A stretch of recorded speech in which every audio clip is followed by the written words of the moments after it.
একজন ব্যক্তি তার আয়ের 75% ব্যয় করেন, তার আয় 20% বৃদ্ধি পায় এবং তিনি তার ব্যয় 20% বৃদ্ধি করেন, এরকমটা যদি হয় তাহলে তার সঞ্চয় কত পার্সেন্ট বৃদ্ধি পাবে, এটাই প্রশ্ন। তাহলে 75% ব্যয় করেন মানে তাহলে ইনকাম, এক্সপেন্ডিচার এবং সেভিংস। ইনকাম যদি 100 টাকা হয়, 75 টাকা ব্যয় করছে, সেভিংস থাকছে কত 25 টাকা। এবার তার আয় যদি 20% বৃদ্ধি পায়, অর্থাৎ 100টা যদি 120 হয়ে যায় এবং তিনি তার ব্যয় 10% বৃদ্ধি করেন, তাহলে এক্সপেন্ডিচার মানে ব্যয়টা 75, 75-এর 10% কত, ডান দিক থেকে এক ঘর পর দশমিক 7.5, তাহলে 75 আর 7.5-এ কত, 82.5। তাহলে 120 থেকে 82.5 চলে গেল, থাকলো কত, থাকলো 37.5। তাহলে এবার কি বলেছে যে তার সঞ্চয় বৃদ্ধি পেয়েছে কত পার্সেন্ট। আগে সঞ্চয় ছিল 25 টাকা, এখন হচ্ছে 37.5 টাকা। তাহলে বাড়ছে কত, বাড়ছে 12.5। তাহলে 12.5 টাকা বাড়ছে কত টাকার উপরে, 25 টাকার উপরে। পার্সেন্টেজে চেয়েছে 100-তে কত বাড়ছে, 25, 4 25-এ 100, 12.5 গুণ 4, 4 12-তে 48 আর 4 হাফে 2 মানে 50, 50%। অপশান ডি হচ্ছে কারেক্ট অ্যান্সার। পরের প্রশ্ন, 5% লবণযুক্ত দ্রবণের 6 লিটার থেকে 1 লিটার জল বাষ্পীভূত হয়, অবশিষ্ট দ্রবণের লবণের শতাংশ হলো ড্যাশ। তাহলে 5% লবণযুক্ত দ্রবণের 6 লিটার থেকে যদি 1 লিটার জল বাষ্পীভূত হয়ে যায়, থাকলো কত। তাহলে 5% লবণযুক্ত মানে কি, এই 6 লিটারের মধ্যে 5% লবণ রয়েছে আর 95% জল। এখান থেকে যদি 1 লিটার জল বাষ্পীভূত হয়ে যায়, তাহলে অবশিষ্ট দ্রবণে লবণের শতাংশ কত। তাহলে 6 লিটারের 5% কত, এখানে বের করা যাক। 6 গুণ 5/100, 5 20-তে 100, 2 দিয়ে 3 দুগুণে 6, 2 দিয়ে 10 দুগুণে 20, 3/10 মানে 0.3, 0.3। তার মানে 6 লিটারের মধ্যে থেকে 0.3 লিটার হচ্ছে লবণ আছে বা এই পরিমাণ লবণ আছে, আর বাকি 5.7 এই পরিমাণ আছে জল। এবার এখান থেকে 6 লিটার থেকে 1 লিটার জল যদি মাইনাস হয়ে যায়,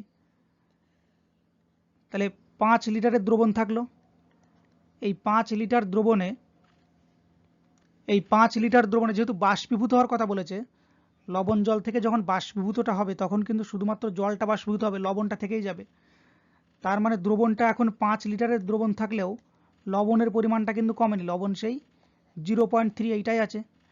এবার 5 লিটারে এত, 100-তে কত, পার্সেন্টেজে কত, 0.2 থেকে একটা 1, পরে একটা ঘরের জন্য একটা শূন্য, এই 0 কাটে, 5 দুগুণে 10, 3 দুগুণে 6, তাহলে অবশিষ্ট দ্রবণে লবণের শতাংশ 6%।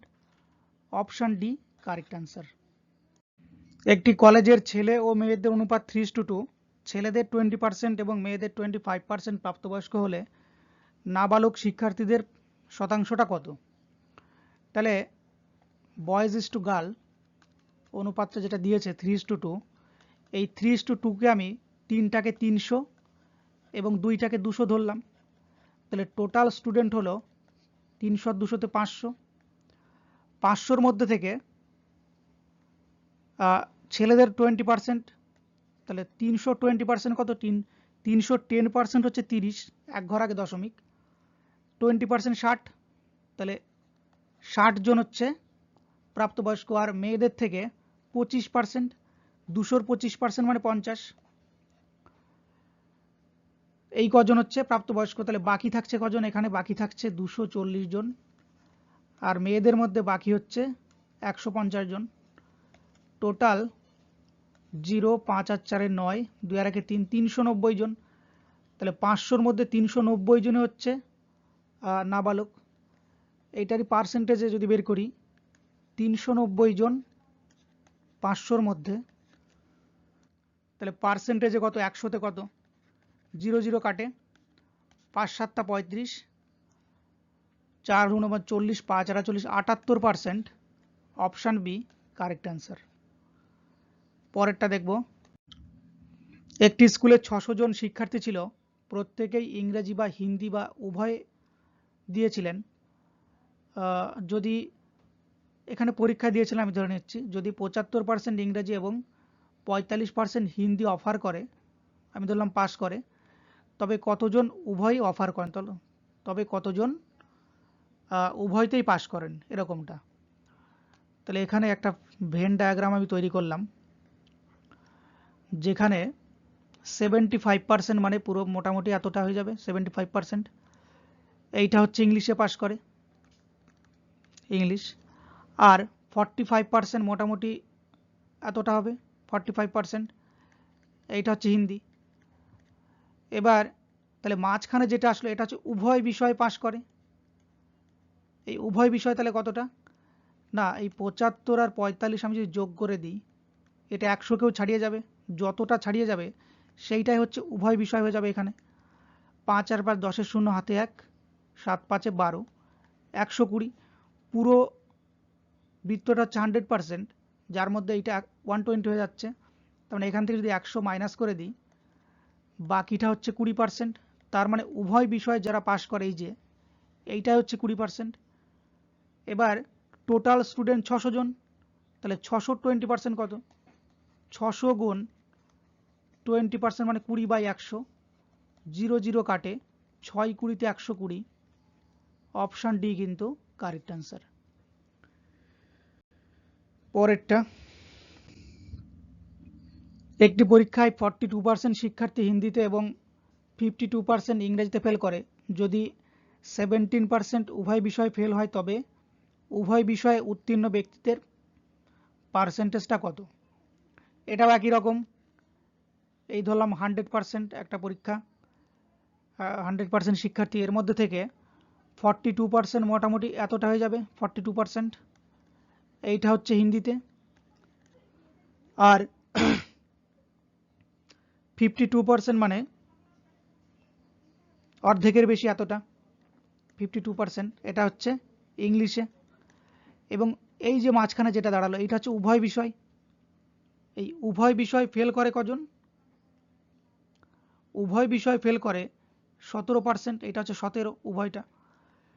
তাহলে উভয় বিষয় বাদে বাকি যে অংশ আছে দুদিকেই, এইটা আলাদা করে বের করে নিতে হবে, কারণ উভয় বিষয়টা দুজনের মধ্যে আছে।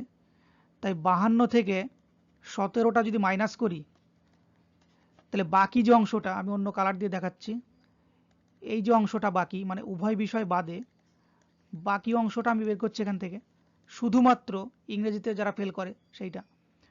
তাহলে শুধুমাত্র ইংরেজিতে ফেল করে 35%, আর শুধুমাত্র হিন্দিতে ফেল করে একই রকম 42-এর থেকেও 17কে মাইনাস করে দিতে হবে। তাহলে 5 হলে 12, 25%। তাহলে উভয় বিষয় ফেল করছে কত, 35 আর 25। এবার 35 আর 25-কে যোগ করলাম, তার সাথে 17% হচ্ছে 35% হচ্ছে ইংলিশে ফেল, আর 25% হিন্দিতে ফেল, এবং মাঝখানে যে 17% বলেছে এইটা উভয় বিষয় ফেল, এই টোটাল ফেল গেল। তাহলে 100 থেকে এই টোটালটাকে যদি মাইনাস করি, বাকি যারা পড়ে থাকবে তারা সবাই কিন্তু পাস করেছে, মানে তারা এই জায়গায় দিয়ে আছে, তারা এই সব জায়গায় দিয়ে আছে, এই দুটো জায়গায় দিয়ে আছে। তাহলে এটা যদি যোগ করি কি আসবে, 5 আর 5 10 এর 7, 17 7 হাতে 1, 2 আর 2 4 আর 3 7, 77%। তাহলে বাকি যে 23% মানে 100 থেকে এটা মাইনাস করলে বাকি যে 23%, এইটা হচ্ছে তারা যারা উত্তীর্ণ, উভয় বিষয়ে উত্তীর্ণ। তাহলে অপশান এ হয়ে যাবে কারেক্ট অ্যান্সার।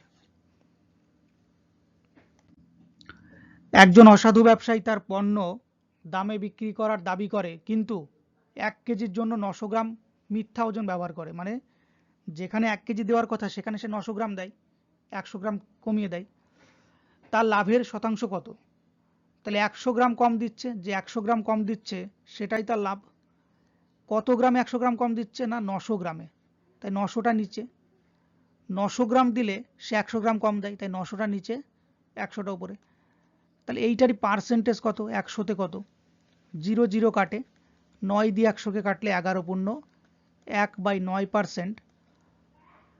অপশান বি হচ্ছে কারেক্ট অ্যান্সার।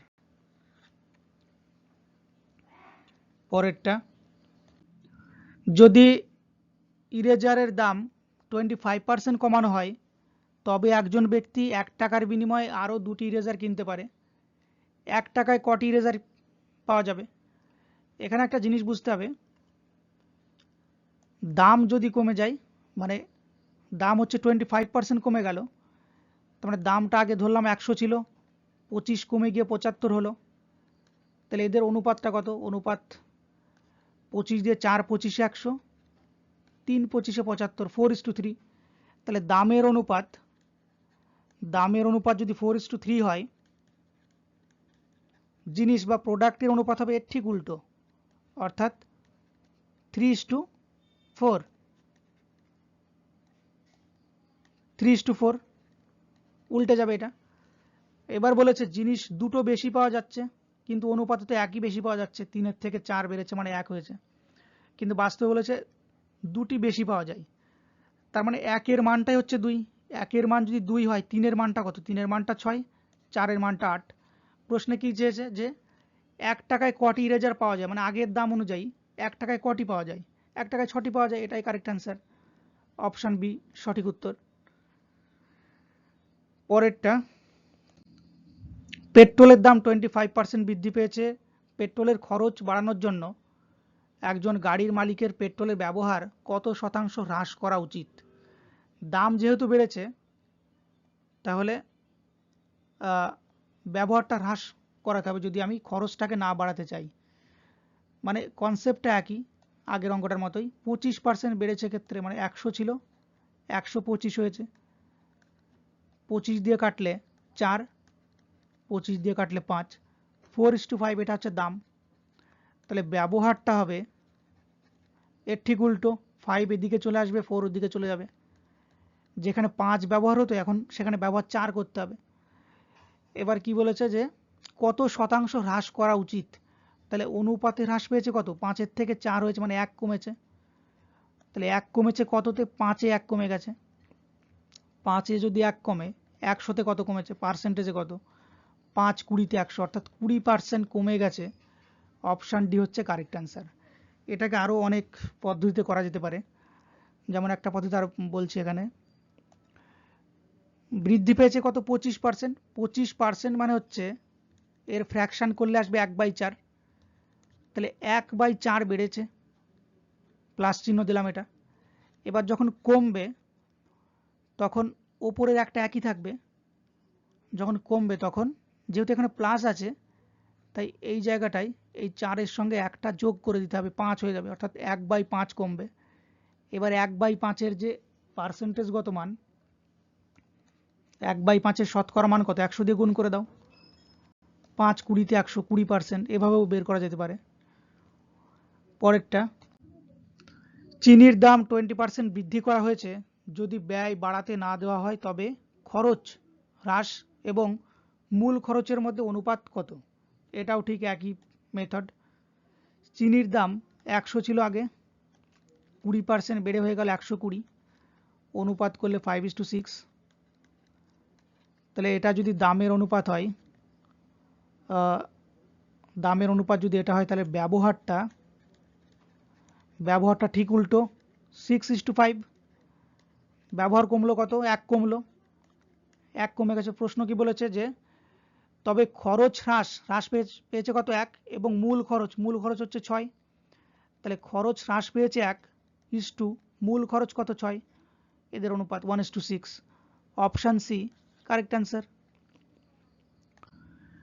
চিনির দাম 10% কমে যায়, তবে একজন গৃহস্থকে তার খরচ কত শতাংশ বৃদ্ধি করতে হবে যাতে এই জিনিসের উপর ব্যয় হ্রাস না হয়?